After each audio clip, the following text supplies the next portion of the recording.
우리 삼식과 친구들 다시 또 모이네요. 네, 오늘은 우유 신선도 검사를 할 거예요. 저번 시간에 우유의 정의, 그리고 특징, 우유가 어떻게 구성되어 있는지에 대해서 한번 배워봤죠. 오늘은 우유의 신선도 검사에 대해서 수업을 할 거고, 이 부분은 여러분들이 정상 등교를 하고 가공기능사를 따잖아요.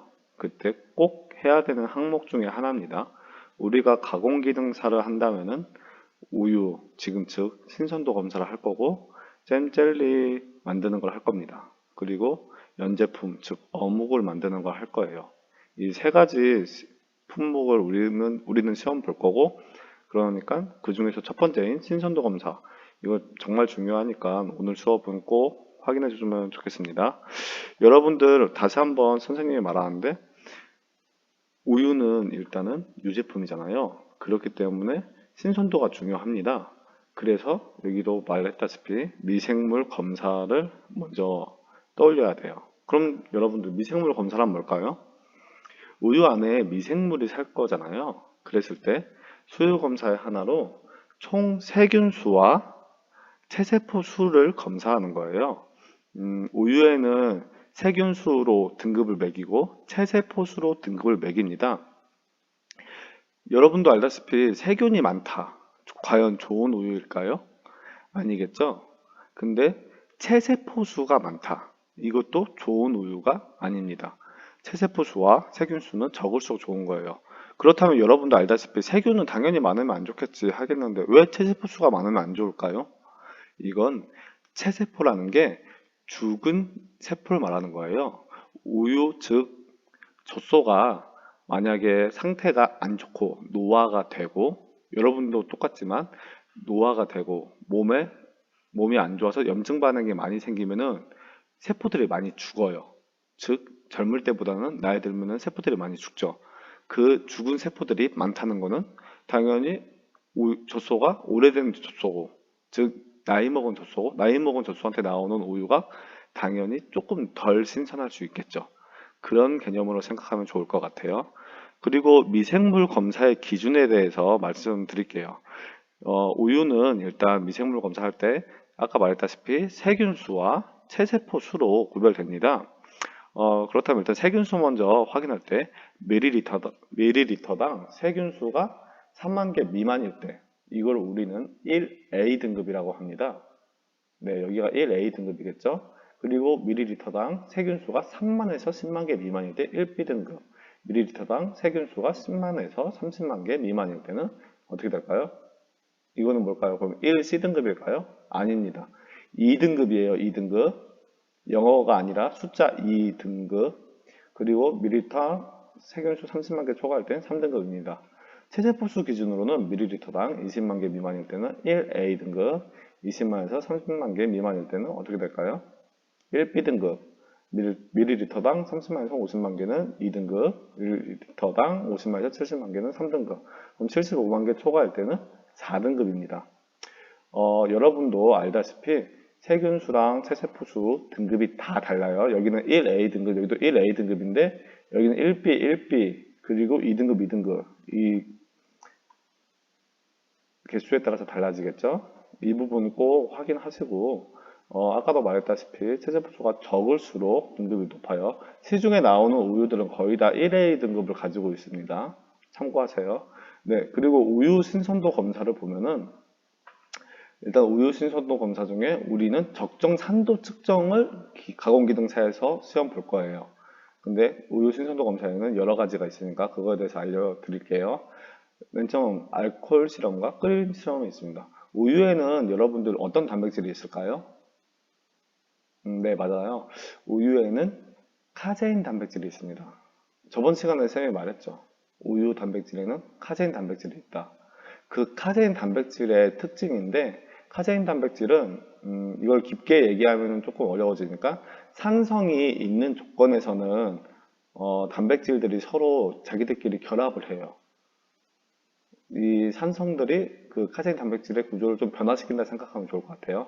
그래서 단백질 민감도가 올라갑니다. 즉 이 카제인 단백질의 민감도가 올라간다 생각하면 됩니다.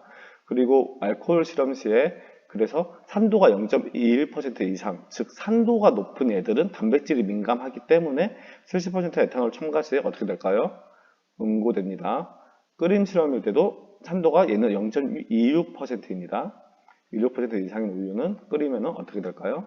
응고합니다. 네, 이 부분 꼭 확인하세요. 산도가 높아지면 에탄올 넣고 끓여도 다 응고한다. 이 부분. 그리고 비중 측정. 비중을 측정해서도 확인할 수 있어요. 일반적으로 여러분들 지방은 물보다 가벼울까요? 아니면은 무거울까요? 그렇죠. 물이랑 지방이랑 섞으면은 지방이 떠오르죠. 떠오른다는 거는 가볍다는 얘기죠. 그런데 우유는 지방만 있는 게 아니죠. 아까 저번 시간에 뭐라 했죠, 쌤이?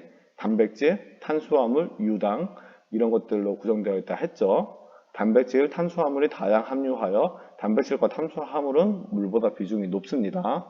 그래서 비중이 커요. 우유 표준 비중은 평균 1.032인데 15도에서 1.028에서 1.034 나와요. 근데 만약에 우유가 오래되면 지방이 산패하고 지방이 많아지니까 우유 비중이 줄어듭니다. 1.028에서 1.033보다 우유 비중이 더 낮게 나오면은 좀 상한 걸로 생각하면 돼요. 그래서 비중 측정합니다. 그리고 적정 산도 측정도 있어요. 적정 산도 측정이란 뭘까요? 우유 안에 유기산을 중화시키는데 소요되는 알칼리 양이라 생각하면 돼요. 우유 안에 유기산이 왜 있을까요? 우유가 오래되면 오래된 우유 먹었을 때 어떻죠? 썩은 내 나고 그렇죠. 맛이 가버리죠. 우유 안에 유기산이라는 게 있는데 즉 유기산이라는 거는 우유 지방이 오래되면 산패합니다. 그러면 지방산이 많아져요. 앞 시간에도 말했다시피 저급지방산이나 그런 불포화지방산, 포화지방산이 있는데 이 우유가 원래는 지방산을 안 가지고 지방산과 글리세롤로 결합되어 있는 아주 긴 사슬 형태로 있다가 저급지방산이 많이 늘어나요. 지방의 산패랑 똑같은 결과입니다. 그래서 유기산이 지방이 늘어나면서 유기산 중화되는데 알칼리가 필요한 거예요. 그러니까 간단하게 생각하면 지방산이 늘어나고 지방산이 늘면서 동시에 그거를 중화시키는데 소요되는 알칼리 양으로 계산해보면 우유가 얼마나 상했는지 확인할 수 있는 거예요. 예를 들어서 평균적으로 뭐 지방산이 100개가 있는데 갑자기 지방이 산패됐어요. 즉 우유가 상했어요. 그러면은 지방산이 10,000개가 됐어요. 그러면 원래는 알칼리를 100만 넣어도 됐는데 10,000개를 넣어야 돼요. 알칼리 양이 많이 소모될수록 우유는 상한 겁니다. 이렇게 이해하면 편해요.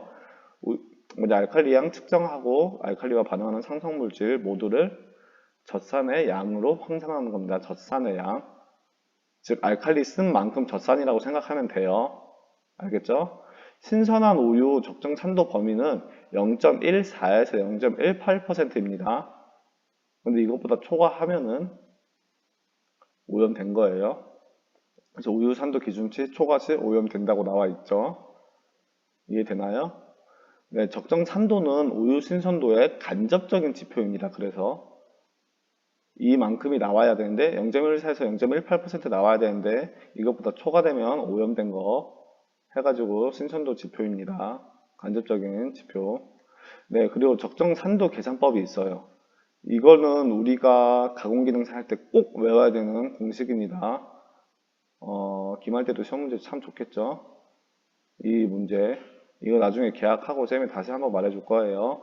이 문제에 대한 이 공식 한번 꼭 외우세요. 적정에 소요된 알칼리 액량, 아까 쌤이 말했죠? 알칼리 양 곱하기 0.9 분의 시료 무게입니다. 혹시 이 부분에서 좀 더 알고 싶으면 쌤한테 개인적으로 카톡 주세요. 네, 오늘 수업은 여기까지 하겠습니다. 학습지 꼭 다 채워가지고 쌤한테 답 보내주세요. 다음 주쯤에 답안지 드릴게요. 감사합니다.